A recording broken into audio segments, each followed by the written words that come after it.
चलिए दोस्तों, आज शनिवार है और आज आपको सिखाने का दिन है ना। आज हमने चूज किया है आरबीआई की लेटेस्ट स्टेटमेंट में से एक वर्ड जिसे हम कहते हैं रेपो रेट। रेपो रेट 5 अप्रैल को आरबीआई ने 6.5% रखा, इसको अनचेंज रखा है। आरबीआई गवर्नर मिस्टर दास हमेशा से बहुत ही ऑप्टिमिस्टिक रहते हैं इंडिया की ग्रोथ स्टोरी को लेकर, और हम भी हैं। और हो क्यों ना, जब भारत को एक मुकाम हासिल करना है, 3rd रैंक पे आना है, 2nd रैंक पे आना है, तो भैया हमें कुछ इन्फ्लेशन की आदत डालनी पड़ेगी। इसलिए जो रेपो रेट्स हैं वो अनचेंज हैं। लोग कह रहे घटाए जाएंगे घटाए जाएंगे घटाए, वो नहीं घटा रहे, वो अड़े हुए हैं ना। लोगों को लग रहा है पिछले कुछ महीनों से घटाएंगे, नहीं घटा रहे। अभी बीमारी है क्या? बहुत से लोगों को तो पता है आरबीआई की रेपो रेट क्या होती है, पर जो लोग नहीं जानते हैं, हमेशा से सिखाना चाहता तो प्रेजेंटेशन बनाता और बोल के चला जाता।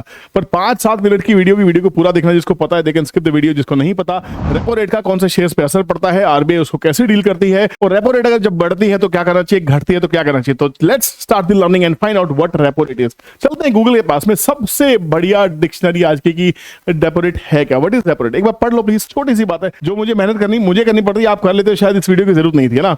रेपो रेट है क्या? Repo rate is the rate at which the central bank of country, Reserve Bank of India in case of India, lends money to, ये दूसरे बैंक से केस में सेंट्रल बैंक ऑफ यूएसए हो सकता है, fade हो सकता है, बहुत चीजें हो सकती है। यहां पे हम रिजर्व बैंक ऑफ इंडिया की बात कर रहे हैं। Lends money to commercial banks in event of any shortfall of the funds. हम और आप बैंक से पैसा लेते हैं, लोन उधार, हमें उसका एक ब्याज चुकाना पड़ता है।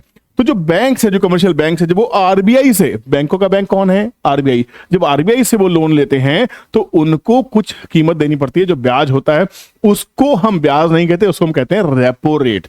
रिवर्स रेपो रेट क्या होगा? इसका रिवर्स, जब आरबीआई बैंक से पैसा लेगा, तो जब शॉर्टफॉल होता है, बैंक के पास शॉर्टफॉल होता है लेंड करने के लिए, तो वो आरबीआई से पैसा लेता है। अब आरबीआई रेपो रेट बढ़ाता क्यों है? जैसी स्थिति में होता क्या है, देखो समझने की कोशिश करो। बेसिक इकोनॉमिक्स समझा रहा हूं, जो आपको शायद आपके 11th-12th में समझ में आई होगी, नहीं तो बता देता हूं।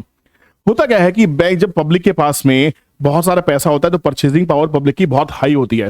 वो जहां मर्जी खर्च करते हैं, इकोनॉमी में पैसा आता है तो चीजें महंगी होती चली जाती है, जिसको हम कहते हैं इन्फ्लेशन।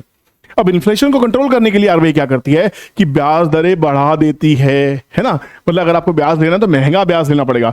बैंक्स को भी अगर आरबीआई से पैसा लेना है तो रेपो रेट जो अभी 6.5 उसको बढ़ा दिया, 6.5% पे स्टेबल कर दिया। बैंकों को बोल दिया भैया मैं इससे कम पे पैसा नहीं दूंगा, आरबीआई ने साफ साफ बोल दिया।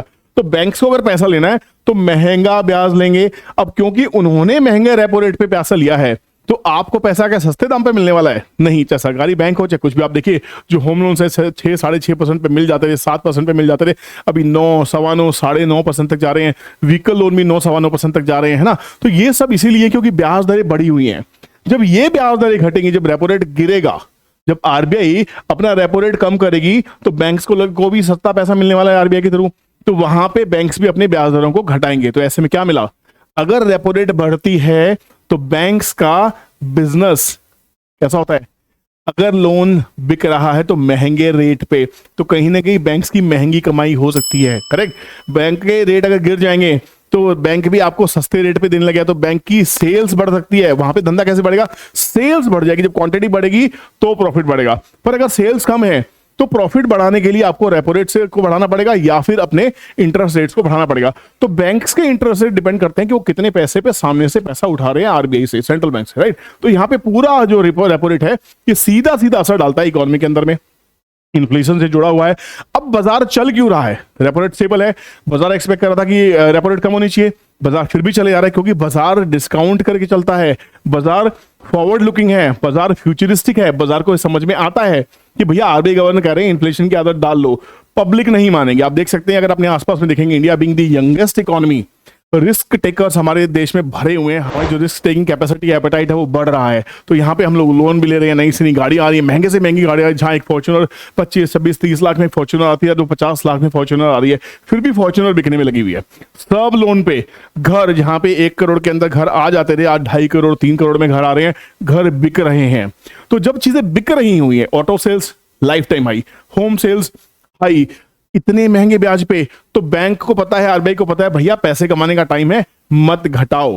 तो ऐसे टाइम पे बिजनेस महंगे पे ही आएगा, तो बैंक्स का बिजनेस बढ़ेगा। पर अगर बैंक रेट्स घटते हैं तो वहां पे भी बैंक्स के बढ़ने के चांसेस आ सकते हैं। बट गिरेंगे बैंक कब? अगर रेपो रेट बढ़ जाती है तो बैंक के शेयर गिर जाते हैं, स्टॉक मार्केट में एक सेलिंग का नजारा देखने को मिलता है। बट अगर वो स्टेबल है तो उसकी आदत कुछ महीने से बाजार को होगी। बाजार कहता स्टेबल है, जो जैसा है वैसा चलने दो। बाजार वैसे ही फॉर्म में, अगर बुलिश है तो बुलिश रहता है, बेरिश है तो बेरिश रहता है। तो यहाँ पे मार्केट एक अप ट्रेंड में है, तो मार्केट अप ट्रेंड में रिज्यूम कर रही है, करेक्ट।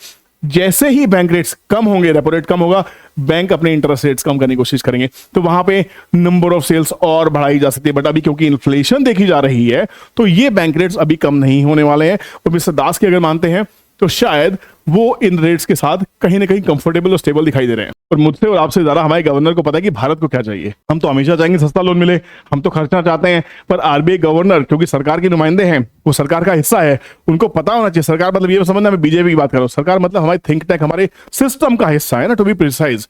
तो यहाँ पे उन लोगों को पता है क्या चाहिए देश को, क्या देश को नहीं चाहिए। और उम्मीद करता हूं कि अगर आपको इस वीडियो के माध्यम से आरबीआई के इस कदम का विश्लेषण मिला होगा, आपको पता लगा कि रेपो रेट्स क्या होते हैं, बैंक रेट्स के बढ़ने से कब बैंक्स बढ़ते हैं, कब बैंक से शेयर गिरते हैं और कब किसमें निवेश करना चाहिए। उम्मीद करता हूं आपको ये वीडियो काम आएगी। और ऐसी इंटरेस्टिंग लर्निंग वीडियोस के साथ में आप इस चैनल पे बने रहिए, चैनल को सब्सक्राइब कीजिए और बेल नोटिफिकेशन को हिट मत करना, नहीं तो वीडियोस का कंटेंट आप तक नहीं पहुंचेगा चैनल सब्सक्राइब करने के बावजूद भी।